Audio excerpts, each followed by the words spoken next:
Hello, everyone. Welcome to this week's NDARC webinar. I'm Alice Havard, a researcher at NDARC, and it's my pleasure to be hosting today's webinar.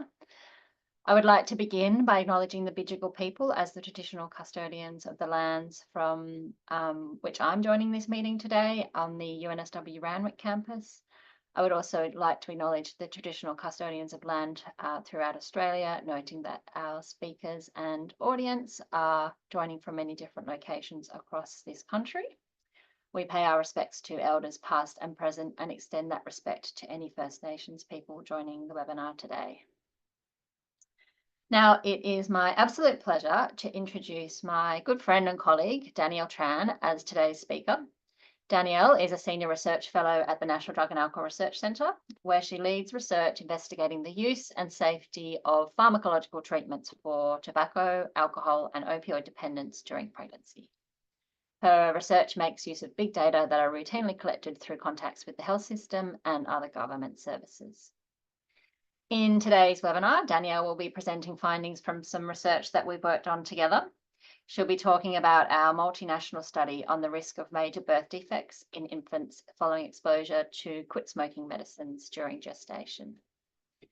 As our expert panelists today, we are lucky to have Professor Nick Zwar.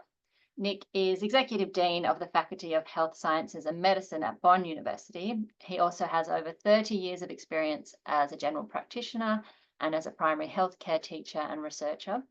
He is well known for his leadership of several sets of Australian and international clinical practice guidelines, including smoking cessation guidelines from the Royal Australian College of General Practitioners.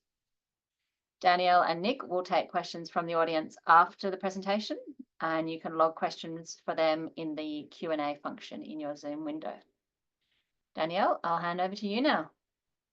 Thank you, Alice, and I just want to double check that the slide is okay. Yeah, looking great. Perfect. And thanks for the introduction.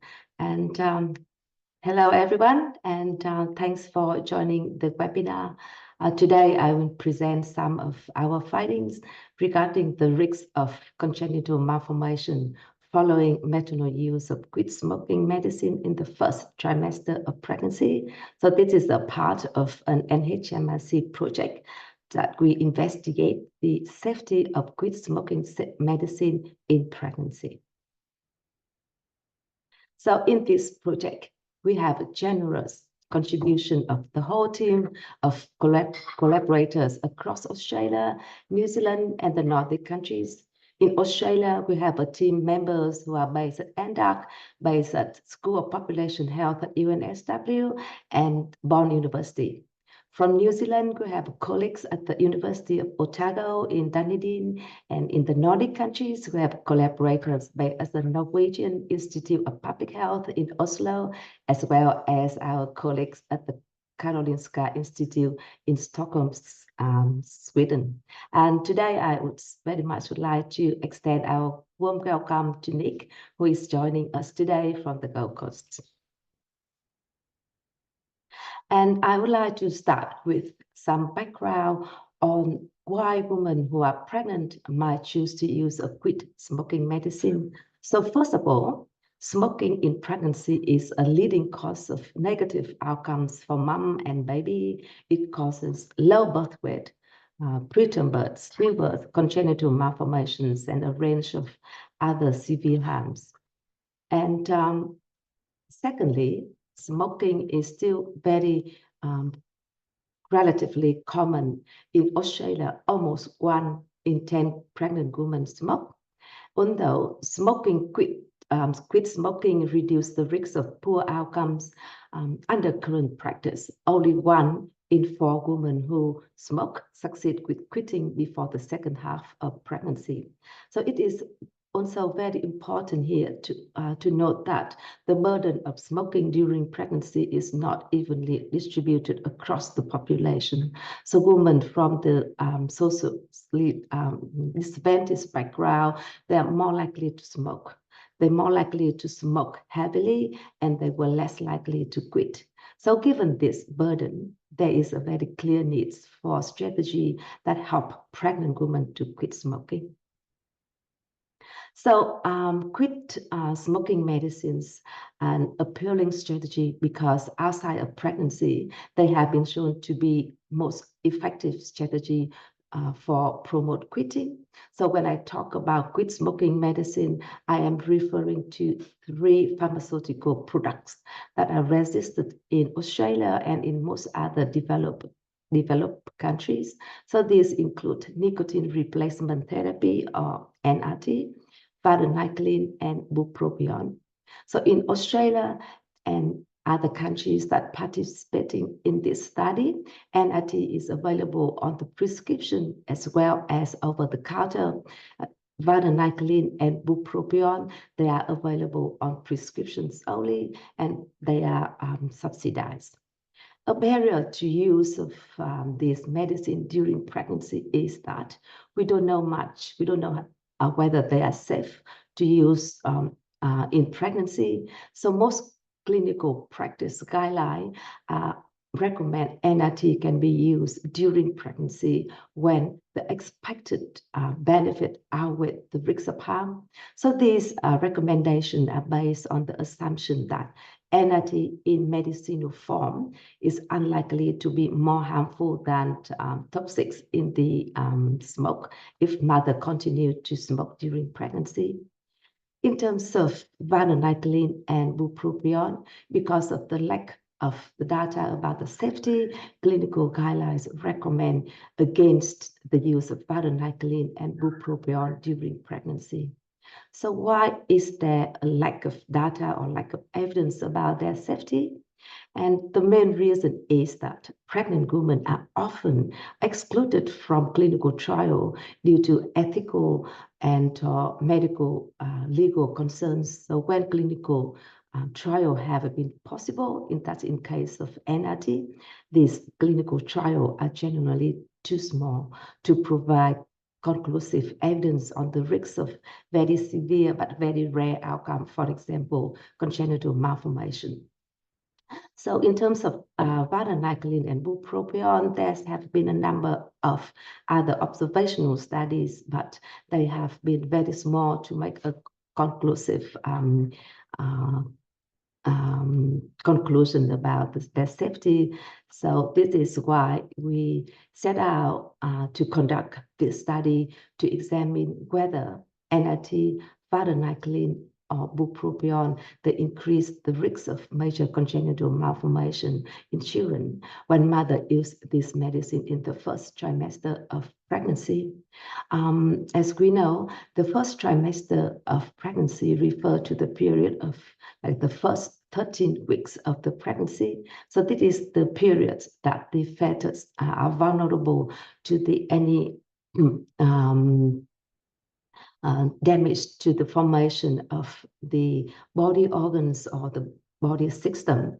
For example, if they are exposed to substance, for example, alcohol, drugs, or certain medicines, so that is, they can cause the malformation in the baby.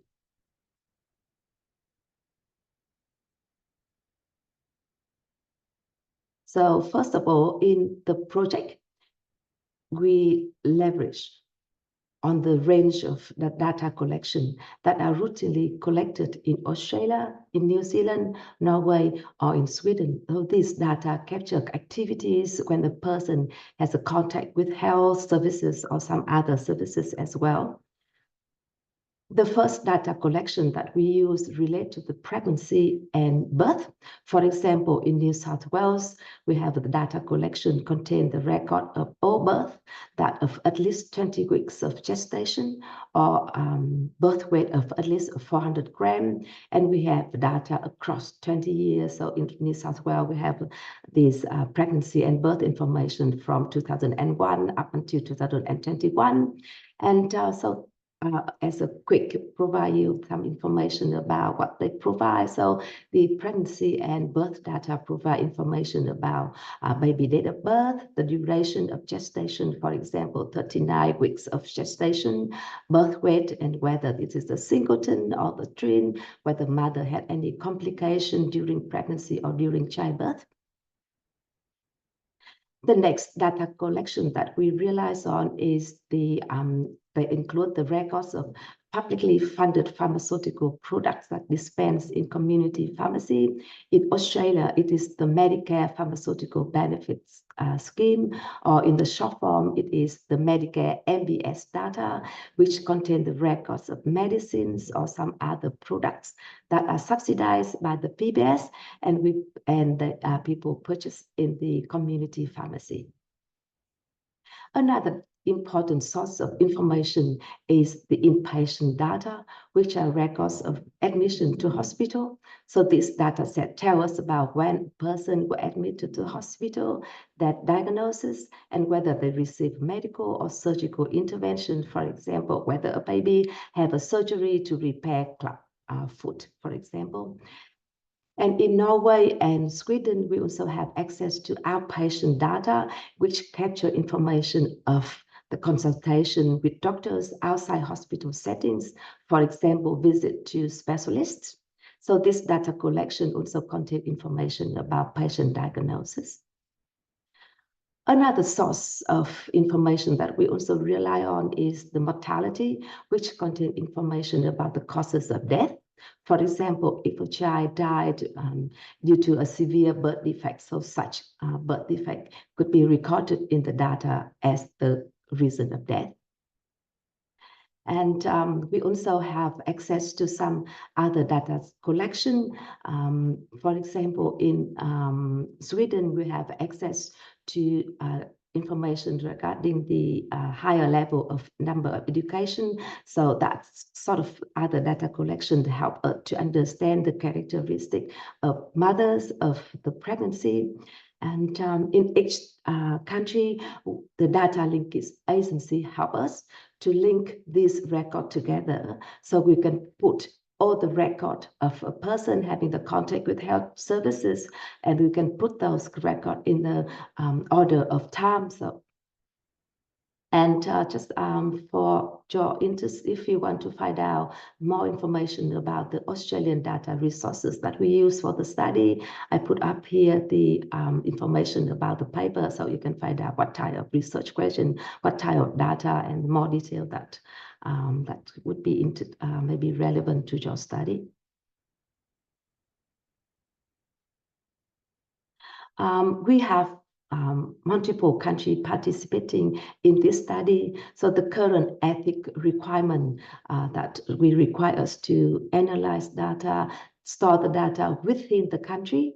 And so we come up with a very special way in terms of how we approach data analysis. So we develop a common data analysis plan, and researchers who are based in Australia, New Zealand, Sweden, and Norway, we all follow the same data analysis plan, and then we can share the results. So in particularly, we shared researchers from New Zealand and the Nordic country, they send the result to researcher team based at NRT, and then we will use the method called meta-analysis to pull the data together, which I will show you in a minute.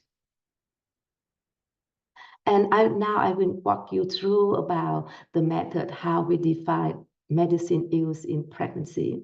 As I mentioned earlier, our pregnancy and birth data contain information about date of childbirth and the duration of gestation. So we are using these two pieces of information to work out to estimate the conception date, and then to talking about the first trimester of pregnancy, we could also calculate the end of the first trimester as the period from the date of conception and then to the period of conception date plus 84 days. So similarly, we could also calculate the trimester 2, trimester 3 of the pregnancy. And also, as I mentioned earlier, we were able to know which medicine that mother would dispense, the date, the quantity of the dispensing. So we were able to estimate approximately when a mother had the supply of the medicine and then the duration of medicine supply. So then when we put the information together, putting them along the line of the timeline scale, we were able to identify who used medicine during pregnancy. So on the slide, I present the example, illustrate that 2 persons, one had a medicine dispensed before conception, and the second person had medicine dispensed after conception, and the duration of medicine supplies in both cases overlap with the first trimester period. So we consider that in these 2 cases, the fetus were exposed to medicine in the first trimester of pregnancy. As the first step in this project, we quantify how many use quit medicine during pregnancy. So this work was led by my colleague, Dr. Analysed, and the paper we published in Journal German a couple of weeks ago. And first, we calculate the proportion of medicine use among all pregnancy over the 5-year period, so between 2015 and 2019-20. So we can see here the result on the slide that across 4 countries, the use of varenicline, bupropion, and NRT were very small fraction of a percentage. In relation to NRT, in Australia, in New South Wales, there was a 0.25% in New South Wales and about close to 2% in New Zealand. I would like to note here that NRT in Australian data, NRT that we have information is relating to the skin patches.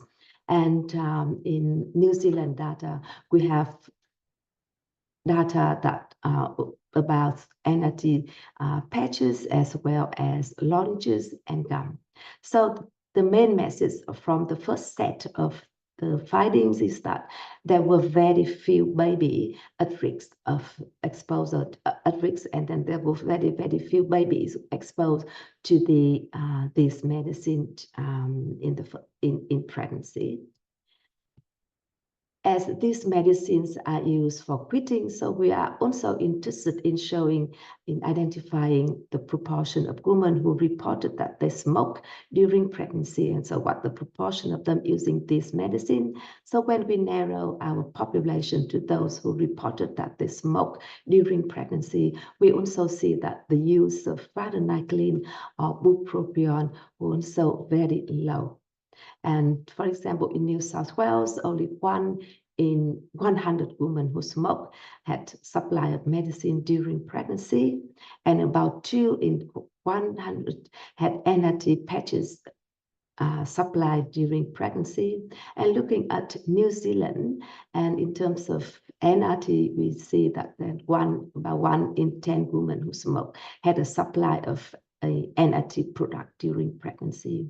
So another message that from this set of finding is also that among women who reported that they smoked during pregnancy, there were very low use of varenicline or bupropion. And in New Zealand, we see that the use of NRT products was higher than the use of the other 2 products.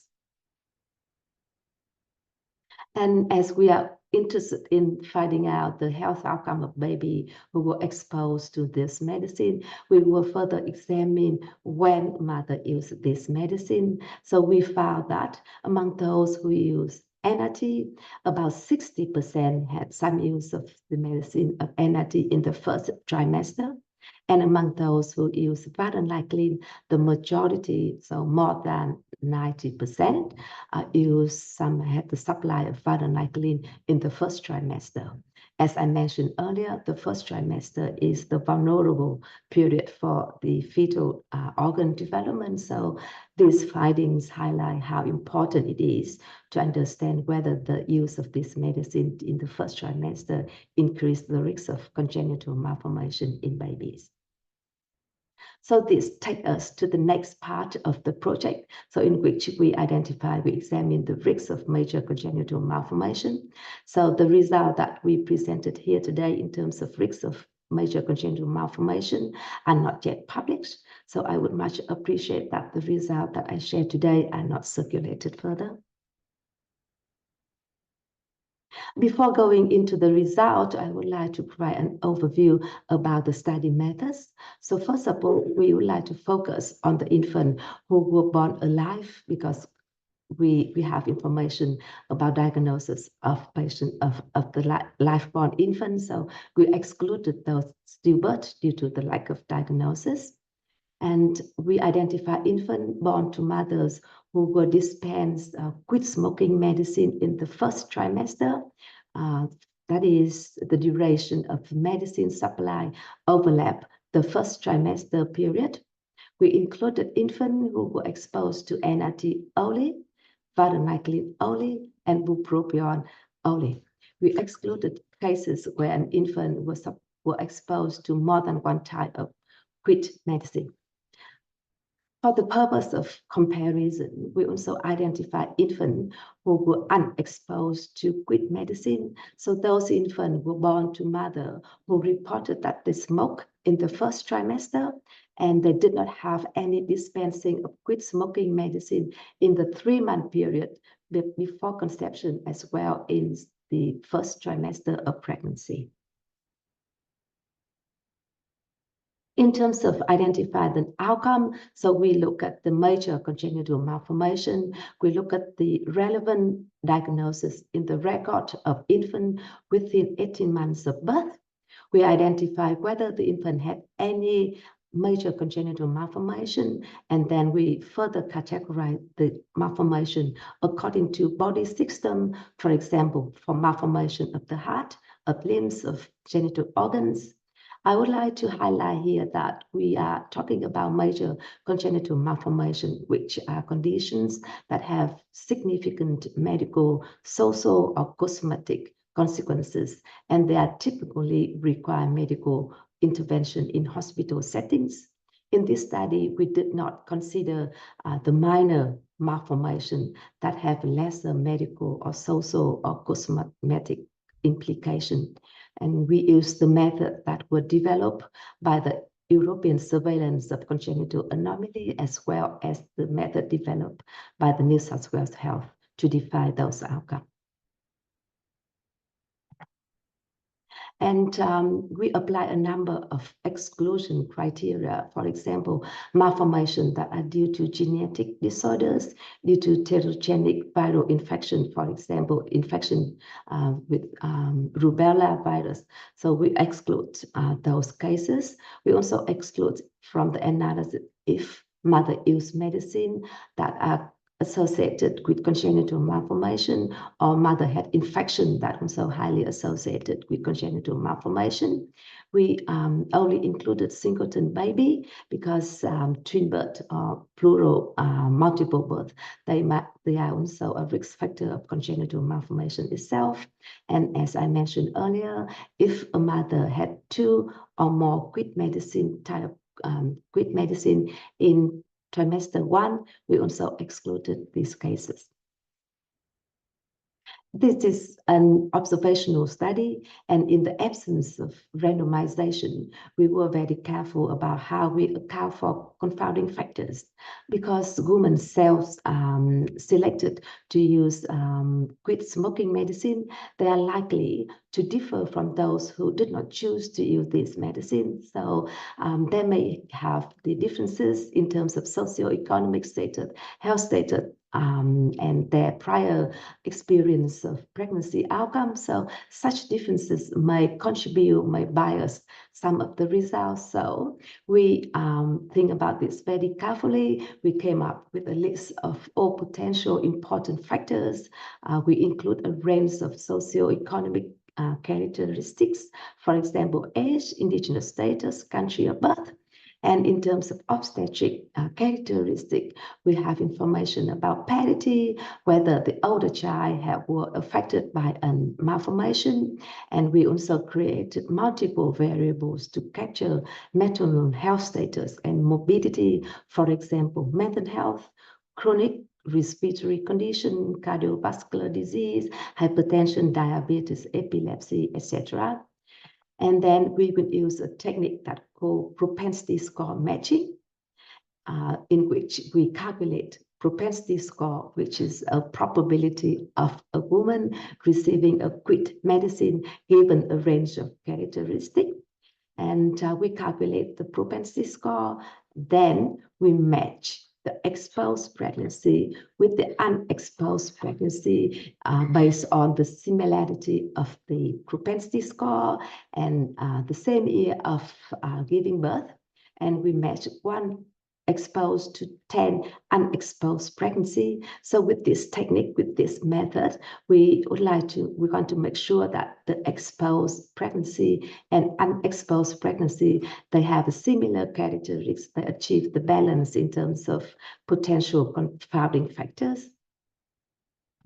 And after we done all the matching, we calculated the prevalence of malformation per 1,000 live birth. And then we calculated rate ratio with a 95% confidence interval. And then as I mentioned earlier, we have data coming from different countries. So we use meta-analysis to pull the result across together.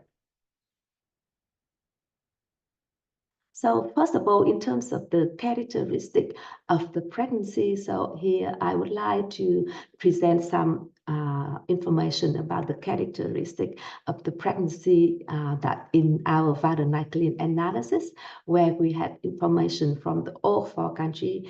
On the slide, so we can see that roughly about half of the baby were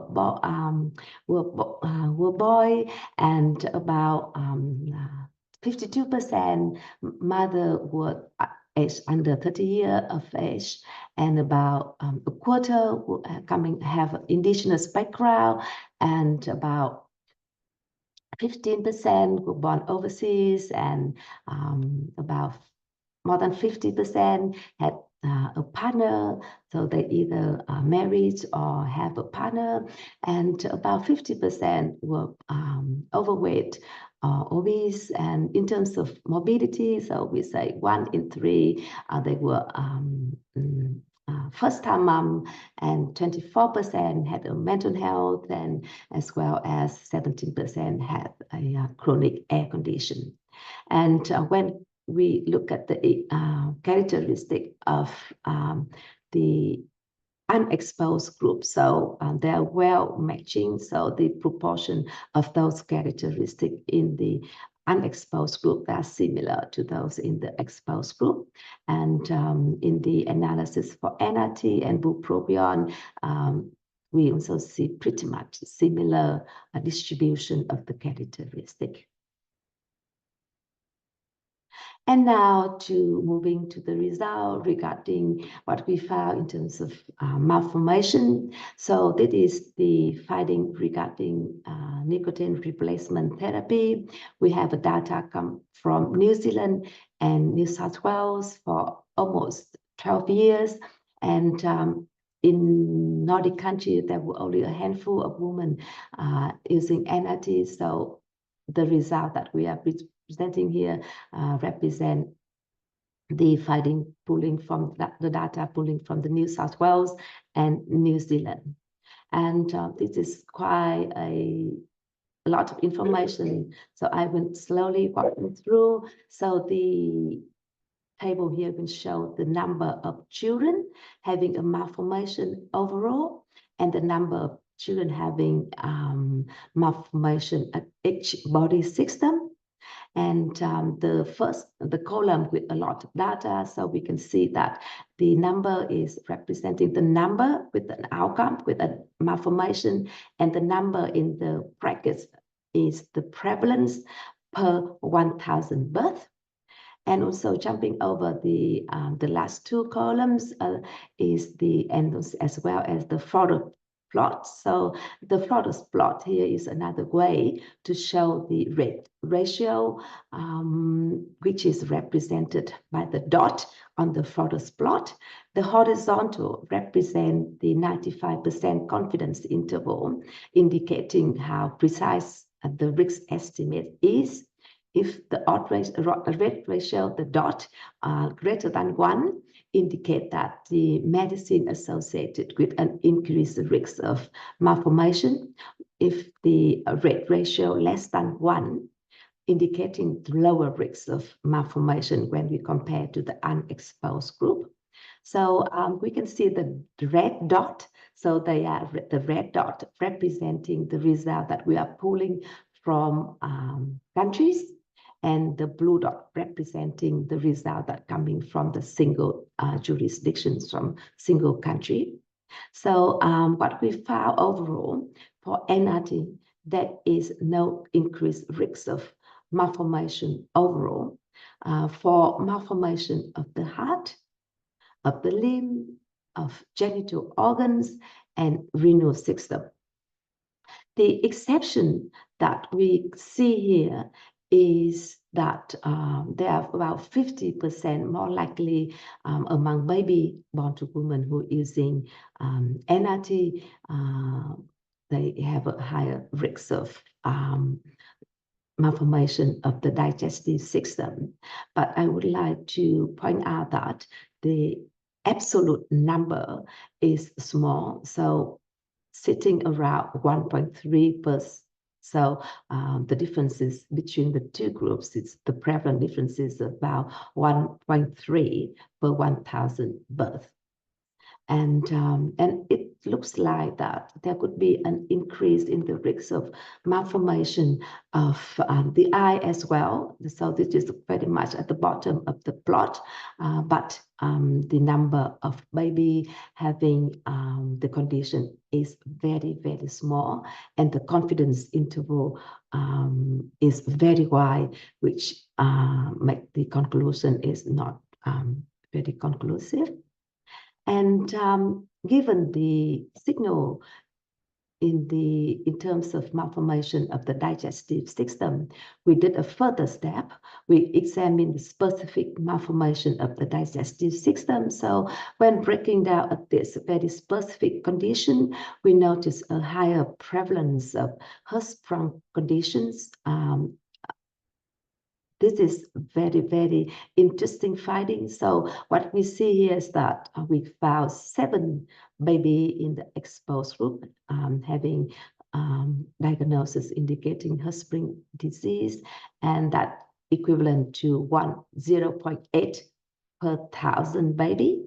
And in the unexposed group, so that prevalent is 0.2 per 1,000 baby. And given that the Hirschsprung disease can be genetically associated, and that can suggest that these cases represent that baby may have the genetic condition that were not fully diagnosed, so that would not fully pick up through the data. However, it is quite important to investigate this issue further in future study when we have a bigger sample to unpack this issue a little bit further. Now moving on, the result for varenicline, where we have data coming from all 4 countries and over the more than 10 years period of data. And for the first thing to notice here is that the risk of malformation in children experience any type of major conformation is very close to 1. So the very, very first red dot on the forest plot. So we can conclude that varenicline does not increase the risk of malformation overall. And then we're running our eyes down the plot. We can draw similar conclusion about the risk of malformation for the heart, for the limb, for genital organs. They look like the risk of malformation for kidney and urinary tract increase among those who are exposed. But I would like to also point out that these are only based on 11 exposed baby, and why the association might be true. This could be due to the chance finding, given that we have a lot of statistical tests here. And for other body systems, for such as the digestive system. If we continue to look further down the rest of the graph, so for digestive system, for respiratory system, for oral or facial cleft, the number of exposed baby having an outcome were very, very small. So we were unable to calculate the risk estimate, or the risk estimates were very, very imprecise. And we also, similar to what we showed before, we also want to look a bit further into the kidney and urinary tract malformation to see which condition that we see. So similarly, we found that the congenital hydrofatinosis have a higher prevalence in the exposed infants. So 4.2 among 1,000 exposed baby compared to 1.3 per 1,008 exposed baby, but the number of exposed baby only 4 and 12. It is very small to have to make any conclusive conclusion. So it is also a subject of future study as well. And now look at the finding regarding bupropion and pulling data from New Zealand and New South Wales again across many years. So we had about 1,000 pregnancy during which mother had bupropion dispensing. And we look at the first point that overall the risk of overall malformation, there's no increased risk of malformation overall when we compare bupropion exposed versus the unexposed baby. And when we look at the malformation of other body system, and the number was too small, with the confidence interval and the precision is too wide to make a very meaningful conclusion. And so what do the data tell us? So our study is the largest observational cohort study to date, which allows us to examine the risks of malformation at a deeper level than other prior studies. Quitting smoking has a great benefit for mothers and baby. Quit smoking medicine are effective strategy for smoking cessation. And our data here suggests that NRT is unlikely to increase the risk of malformation, with no increased risk of malformation overall, and for the most common body system, with the exception that I flagged before, that increased risk of digestive system malformation. And although this impacted a very, very small number of baby, it might be worthwhile to examine further in the future study. And regarding varenicline, the findings are encouraging, although we were not able to detect the risks for some of the outcome in a very, very precise way. And among 3 medicines, NRT, varenicline, and bupropion, we know that varenicline has demonstrated the most effectiveness. So in our prior work in pregnant population, we found that varenicline is more effective than NRT, and it does not increase the risk of adverse outcome. And while clinical trials for varenicline might now be possible, given that some of the encouraging finding here. And regarding bupropion, it is very less popular choice for smoking cessation, but overall we found that the risk of overall malformation is also promising. And although we have a very large international collaboration, a large study, but we would like to also acknowledge that there are a number of limitations. So first of all, the number was still small for some outcome that we won't be able to give the very, very precise result. And secondly, because our data on medicine were restricted to the data of dispense medicine. So some of women who in the unexposed group, they may have in fact used NRT over the counter. the utilization study that I showed you before suggests that the extent of the over-the-counter use of NRT would be very small. And third, our exposed and unexposed group, we are based only on the pregnancy that resulted in a birth, a live-born singletons. So if a pregnancy were exposed and then they end up with miscarriage or termination, we won't have information about that. However, we conducted sensitivity analysis to look at the number of scenario, and then we found that the patterns of the finding are quite similar to the main finding that I showed you previously. And then the last point that I would like to say is that because we use the prescription dispensing data, we don't have data on the actual use of medicine, so or how long women use the medicine for. So that means that we may have overestimated the number of women who were exposed during first trimester of pregnancy. However, we also conducted a number of sensitivity analysis. For example, we restrict our population to those who have 2 dispensing of medicine with 1 dispensing in the first trimester. And we found the finding are also quite similar pattern as the main results. So although we have a limitation, our sensitivity analysis confirmed the robustness of the main finding. And so the next step that we will conduct is we will look at the number of other outcomes. For example, whether exposed baby increase the risk of preterm birth or birth weight. We also look at the mortality as well.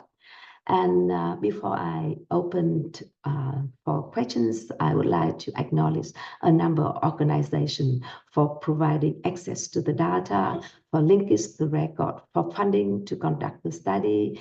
And I put up our email address here, just in case if you have any questions. So please do not hesitate to contact Alice or myself. And thank you very much for joining the webinar today.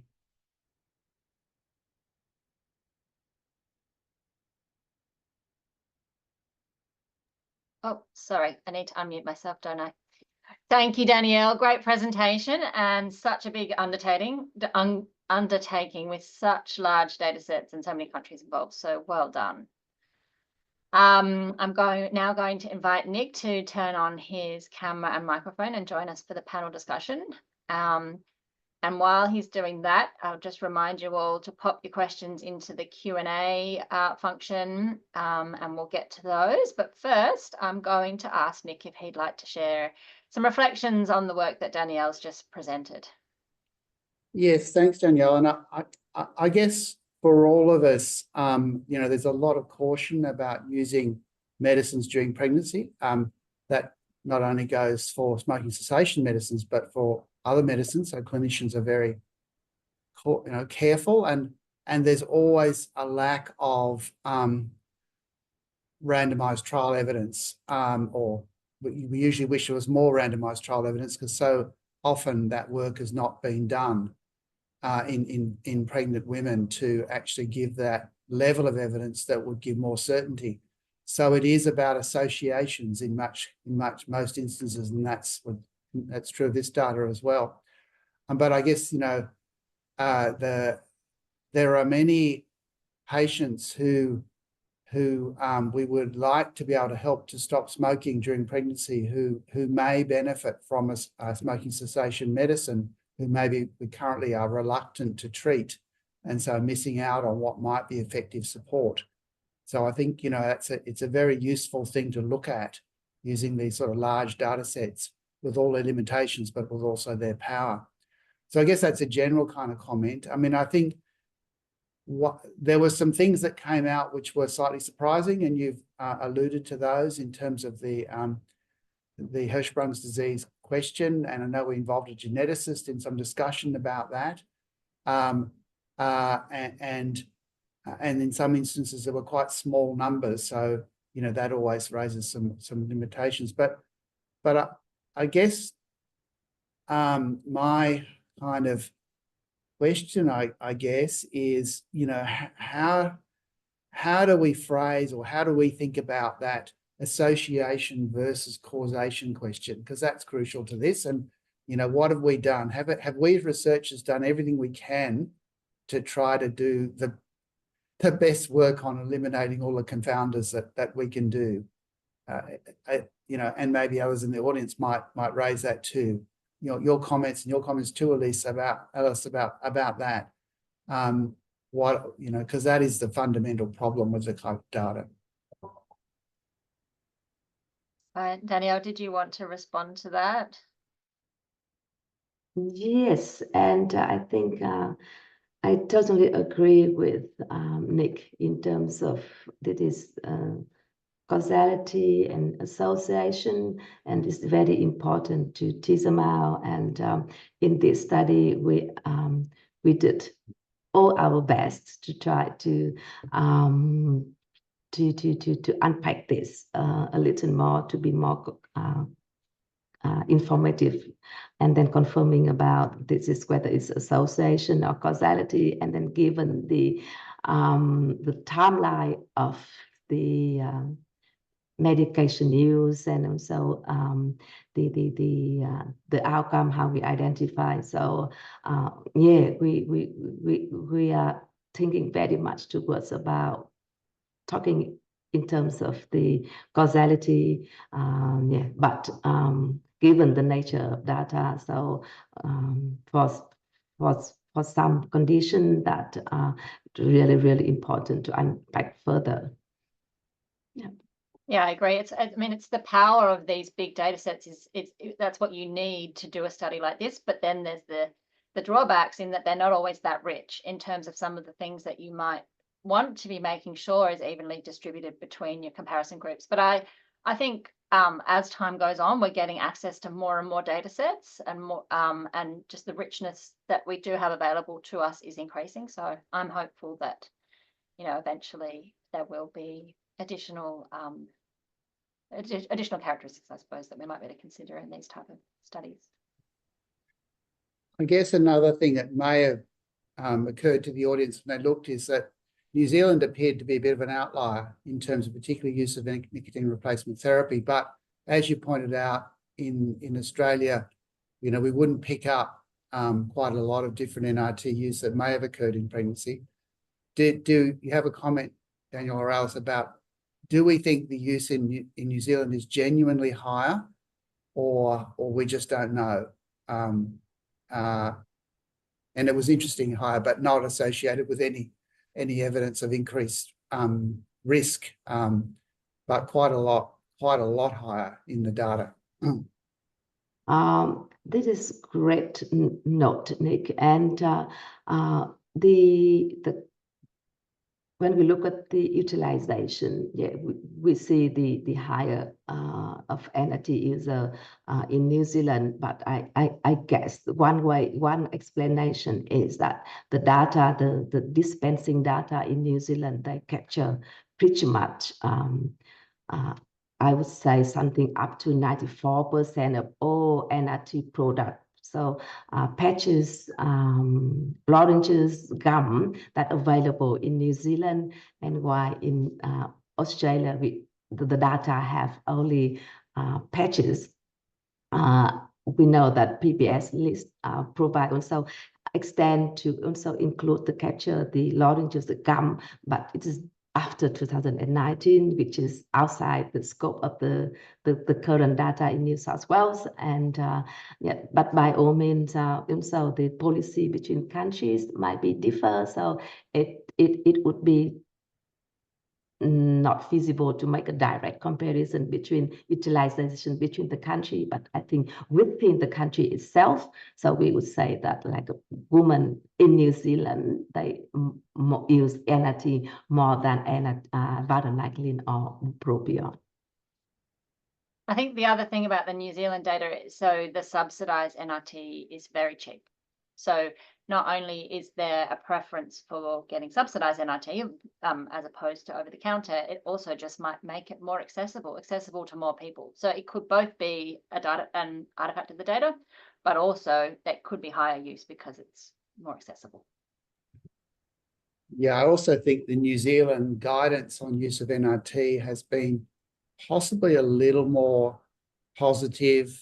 There's not much difference, but just having talked to colleagues in New Zealand and looked at their guidelines, that they have a somewhat more positive or encouraging view of use of NRT in pregnancy than perhaps the equivalent guidelines in Australia. But I'm not sure about Sweden and in the other countries. Yeah.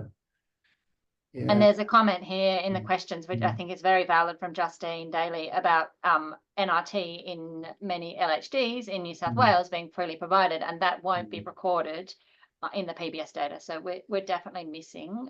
So that, yeah, the numbers in New South Wales and the Nordic countries are definite underestimates.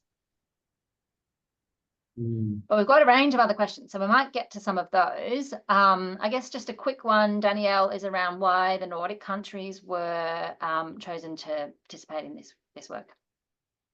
Yes, so the Nordic country was participating in this study. So there are a number of reasons. So first of all, is based on the existing collaboration that Alice and us and then some other at UNSLE already have established collaborations.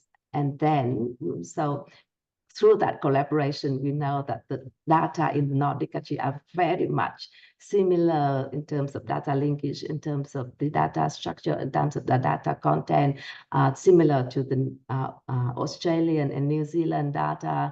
And so there's a whole lot of methodology work already been done. So yeah, so we are so lucky to have a collaboration from Nordic country. Thanks, Danielle. Okay, so this question from Natasha is about the effects that we saw for nicotine, the signal we saw for nicotine replacement therapy around digestive disorders, and whether we might discuss in a bit more detail about why we could have seen an increased risk there.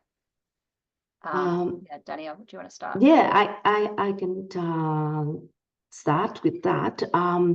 We understand that NRT, so the nicotine, it also like affect the it creates like the constriction of the blood vessel in the body and the fetus. But in terms of how it affects the digestive system, it is very much unknown.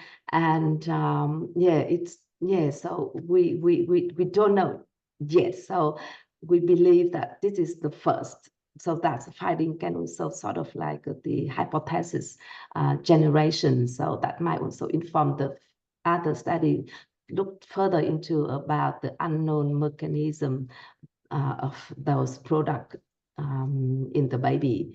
And yeah, so just want to hear from Nick as well, if Nick has any other insights. Yeah, well, I don't know that I do. I mean, you could speculate, is there some effect on, neural development in some way? Of course, the bowel has neurological, it's autonomic nerves. It's not the motor system, or not so, it's hard to think of a causality there that you think, oh yeah, that would make sense because of X or Y.